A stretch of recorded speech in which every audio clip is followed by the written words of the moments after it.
Welcome to the Periphial View Show. I am your host, Ayana Severals. The Periphial View Show is aired monthly on the second Saturday at 2 p.m. on Brooklyn Community Access Television, BCAT. The Peripheal View can be seen in Brooklyn on Time Warner 34, Cablevision 67, RNC 82, and Verizon 82. It can also be viewed on the World Wide Web at brickartsmedia.org. The show addresses those topics of interest that are on the periphery of mainstream news media. We cover such topics as education, health and well-being, religion, politics, the arts, community, and global issues. In New York State, from 1973 to 2009, the number of women in New York's prisons increased by more than 580%. During the same time period, the state's total prison population increased by nearly 388%. As of January 2009, 2,618 women were incarcerated in New York City's prisons, about 4.3% of the state's total prison population of just under 61,000. An additional 29,240 women were on parole, nearly 2,580, and probation, just over 24,080. More than 83% of women sent to New York's prisons in 2008 were convicted of non-violent offenses. The effect of incarceration on former prisoners has been a very common topic of discussion for many years. In most cases, it is believed that many prisoners will find themselves right back where they started, in jail. In the United States, 53% of arrested males and 39% of arrested females are re-incarcerated. The rate, often in the U.S., has increased dramatically, resulting in prisons being filled to capacity with bad conditions and environmental issues for inmates. In many prisons, crime continues inside the prison walls. According to a national study, within 3 years, almost 7 out of the 10 released individuals will find themselves back in.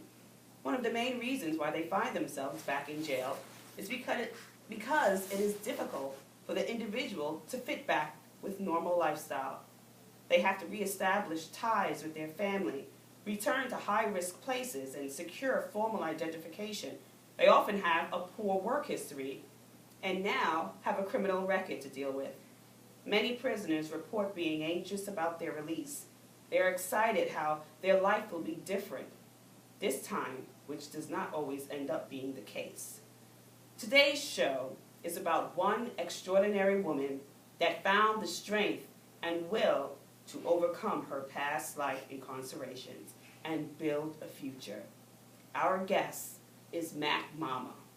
Mack Mama is a self-published author with 2 titles released under her publishing house, Star Status Publishing. Her autobiography, which is called Tales of an Original Bad Girl, tells the riveting story of her life. She is a motivational speaker and shares her testimony with the troubled teens in schools around the country. Please welcome Mack Mama. Hey. Welcome, Mack Mama. Thank you so much for that lovely introduction, and welcome, and thank you for having me. Well, first, let's just get started with your story. Let us know how you got into the prison systems in the first place. Now, as a speaker, or as from my experiences from going to prison as an inmate? Well, that's right, you are. You're full circle. Right now, we want to start with the beginning. Okay, well, like you said, my book, Tales of an Original Bad Girl, is about my life. It's my life story. And it's the choices you make in life. And my first arrest was 14. I was 14 years old. And there was a reason behind it. I had just found out that my mom was a drug addict. She was a heroin abuser and a crack addict. And I went to live with her when I was 14 years old. And everything was fine. She was she had just come home from prison, but she had gotten her life together, but she found out she had contracted the AIDS virus. And it was like my life turned into pure hell. Coping with my mother having the AIDS virus, and her relapsing, because as soon as she found out that she contracted the disease, she started getting high again. And it was like I lost my mind. I hated the world. I blamed God. I blamed, everybody but my mother for using, or having unprotected sex or using an unsafe needle, because that's probably how she contracted the disease. And I just ran to the streets with a vengeance, and with no guidance. Of course I had family members that would try to tell me, not to do certain things, but I wouldn't listen, and this is the result of not listening. I did 13 years of my life in prison in total, not in one shot, but I count every single bit of time I've ever did. And my first arrest was when I was 14, and my first bid was when I was at 16. My mom had just died from the time she contracted the AIDS virus that we know of. She was 14 and she died at 16, so I had 2 years with my mom before she passed away, and she died on the 4th of July, and my first bid was that August. So when you say bid, you mean? Year. I did a full stretch. Okay, a stretch of time. No more getting arrested and just letting me go with a pad on my hand because I'm a juvenile. Got it. Now, first felony, 16 years old. And this was at 16 years old. Okay. Mom just died, and I was like, shot. My whole world was shot. And I did a year in Nassau County. That was my first full incarceration, and it just somersault, somersault after that. It was like a domino effect. Came home from that, didn't learn my lesson, went back to prison when I was 19 for 4.5 years. So I did stretches of imprisonment, and it didn't stop. You think that, okay, well, she went through that as a teen, but I had a severe money addiction, and I talk about that in my book, which led me to just keep on chasing money. I did a lot of crimes that were white-collar crimes. I did a lot of my violent stuff back in the early ages. That first 4.5 bid, that was for having a fight with a woman and cutting her. It was in self-defense, but regardless, it was still my anger. I was a beast. I was very angry as a young child. I'm talking 15, 16, 17, these teen years. So very vicious, thus the name Original Bad Girl. But it never stopped. I didn't really learn my lesson. My last bid was 2005, which it was really a tragedy because I was pursuing a music career. That's my name, Mack Mama. That's where I get the name. I explain that in my book too. And I went to jail in 2005 because I thought I was promised myself, I'm retiring, I'm not going to chase this money, I'm going to just totally pursue my music. And I was booked to go on a tour down south and everything, and got arrested because someone my past had caught up to me, a female that I had, took to go out and make some money. She had told on me when she got arrested, and they gave me 5 years for that. And it devastated me because here I am. My daughter was 4 years old. I was well into, my 20s, and I just thought that was behind me, and it wasn't. And I just came home in 2009 and decided enough was enough. Okay. Enough of the recidivism, meaning the recycling, coming home, going back. Jail, prisons are big business. You just said the statistics on that. And it's real. And they count on us, ex-cons, ex-inmates, to come home, can't get a job because you have the felony. So what else are we going to do? Revert right back to what we've been doing, what we know best, and coming back through the system. And I said enough was enough. I had spent too much of my time, 13 years of my life in prison, from the time of 14 to, an adult, was ridiculous, and I just woke up.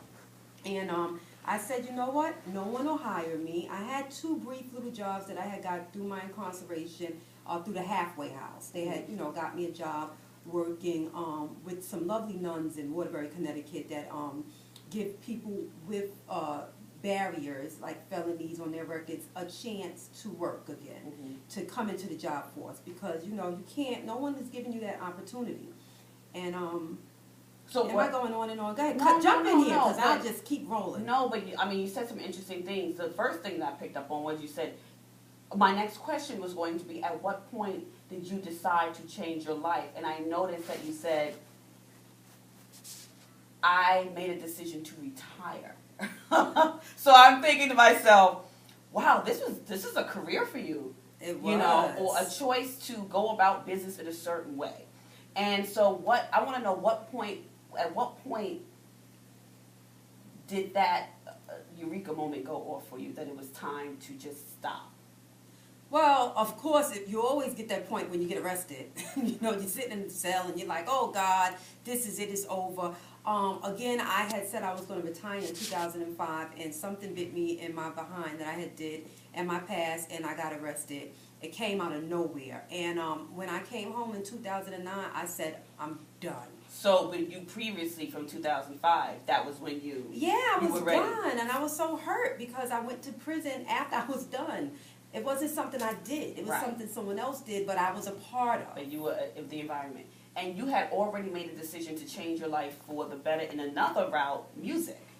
Tell us about that, and how were you inspired, and what sparked that inspiration? Well, I talk about it in my book. I actually incarcerated, and I say so much, that's a blessing in disguise, being incarcerated. You find out what your talents are. And my first 4.5-year bid, I found out that I had the talent to write rhymes. I was lyrical. And I just pursued it. I went home and, really worked hard, but still hustling. Okay. So you can't be a halfway, crook, and then you want to do the right thing, and you got to just kind of put all of that negativity to the side and focus. Mm-hmm. And I wasn't there yet. Okay. And and I went back to prison. But with my book, when I came home, I said, I'm not going to stop pursuing my dream of music. But what I'm going to do is I'm not going to sit around and wait to be discovered. Chances of that are kind of really against me. So I'm going to put out my book. I'm going to put out my story in hopes to, to help somebody, and at the same time share my music, because I have a soundtrack with my book. And this way, because the love of music is never going to go away. Mm-hmm. When people go to my website, I have 50 songs from my mixtapes that I give away for free. My soundtrack is selling on iTunes. I incorporate all my talents together. Mm-hmm. With being an author, I'm still an entertainer. Mm-hmm. I still do shows. And then I incorporate something else, motivational speaking. I was just about to ask, you have these different talents, these different abilities, these different skill sets, and they were all discovered while you were incarcerated? Yeah, I actually went to college when I was incarcerated in that 4.5-year bid. I got a lot out of that 4.5-year bid. And I went and took a motivational speaking class in college.